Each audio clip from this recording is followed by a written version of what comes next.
Hello everybody, I am Rosalia Pereira. Welcome to the Detalles.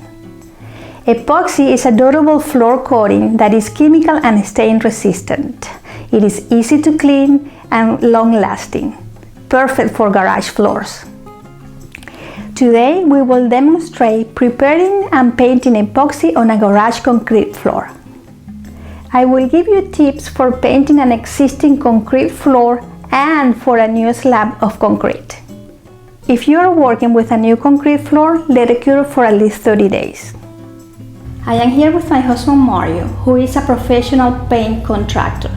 He is going to show some tips on how to do a garage floor. Hi Mario. Hello. How many coats do you recommend on the epoxy? I like to do 2 coats of epoxy and 2 coats of clear coat for durability more than anything. That's good. And if you were going to do this, if you were a homeowner, and how many days will it take you? 1 weekend, 2 weekends?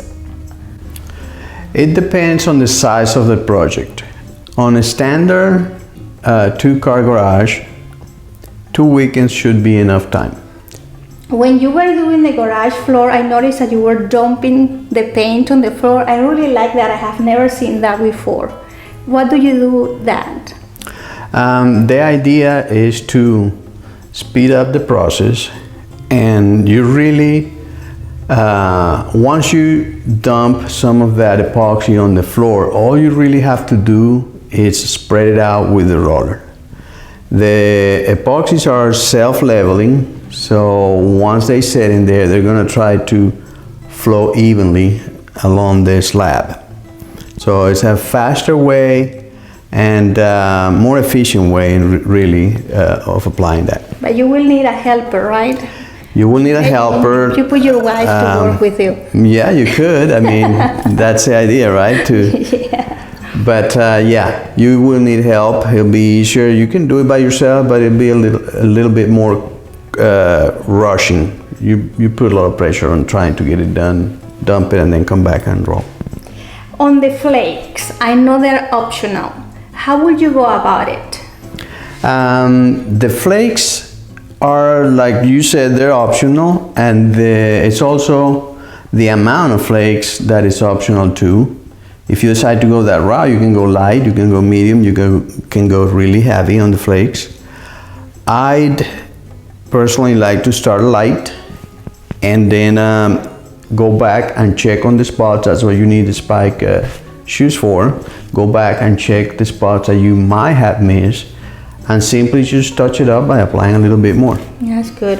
I noticed that you have a mask there, but you were mentioning to me before also that sometimes when the fumes are too strong, you need a respirator. Yeah, some epoxies really create fumes, and you might need a respirator depending on the epoxy you use, and you know, to avoid the vapors from that. Yeah, and you need to have ventilation. Correct. Right? Yeah. Not only the mask, but if you're able to open windows or open doors to allow some air to flow through, that will be important. What do we have here? We have some of the tools and the products that we're going to be using in this project.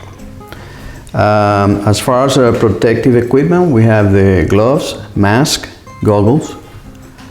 We also have a hammer and a chisel, degreaser, and a scrubbing brush.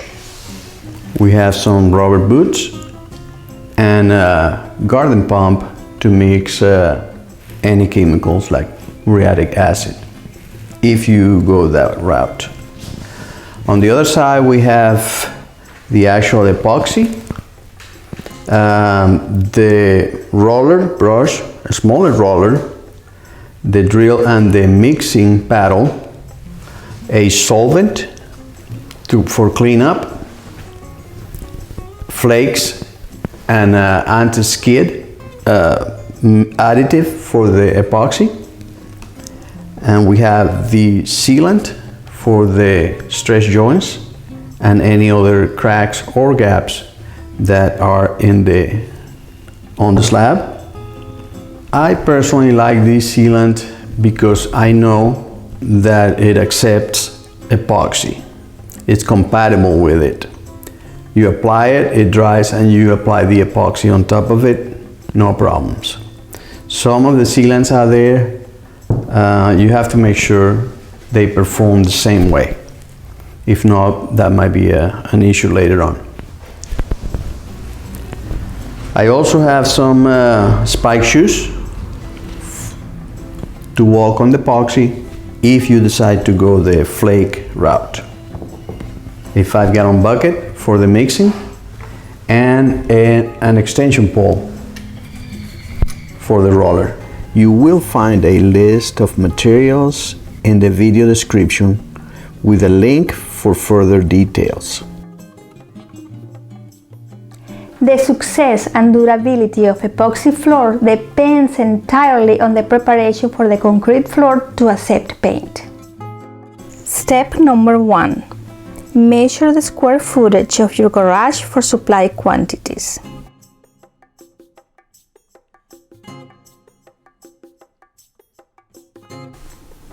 Using a potting knife, loosen debris inside stress cracks and along the garage perimeter. Then blow all debris using a compressor with an air blow attachment.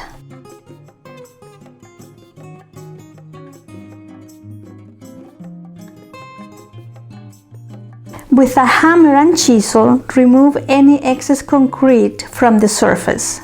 If you are working with an old floor with cracks, this is the time to fill them. Fill cracks and holes with an epoxy sealant.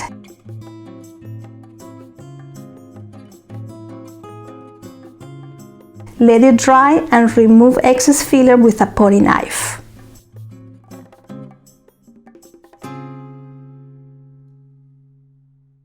Here you have two choices to prepare your concrete surface.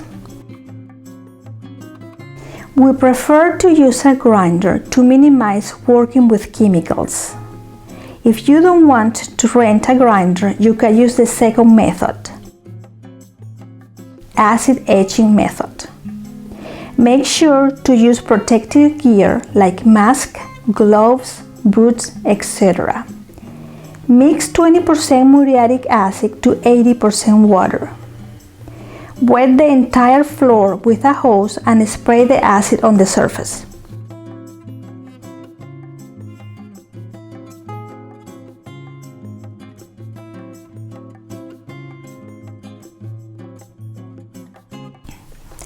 Use a power washer to clean concrete floor.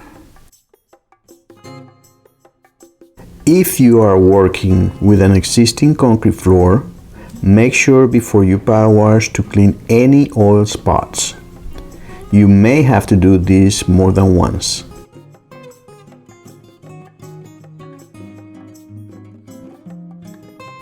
Allow floor to dry for 24 to 36 hours depending on the temperature and humidity in your area.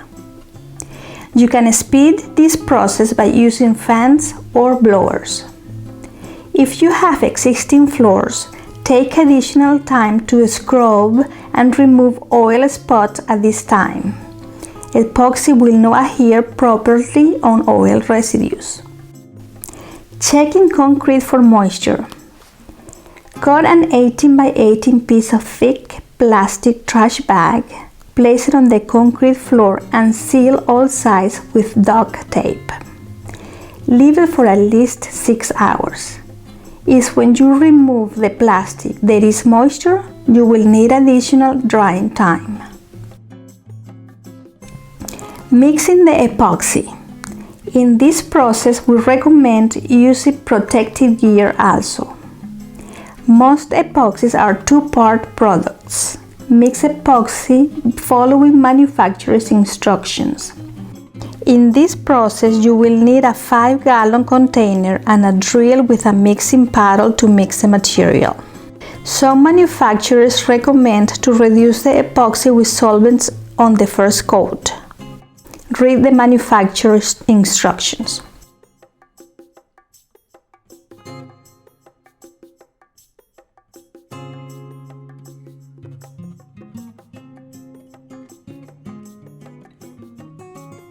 With a brush and a roller, epoxy the garage perimeter.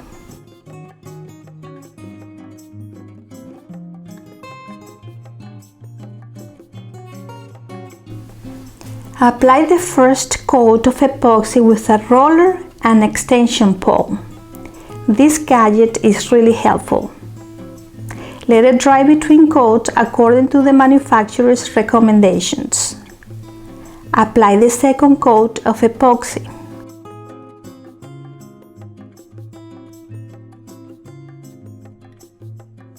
If you decide to add decorative flakes on the floor, you will need to do this while the second coat is still wet, ensuring the flakes adhere to the paint. You will need to use spiked shoes to be able to walk around the wet paint. Let it dry.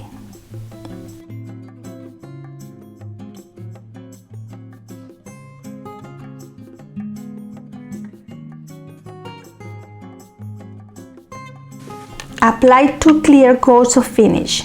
Let it dry between coats.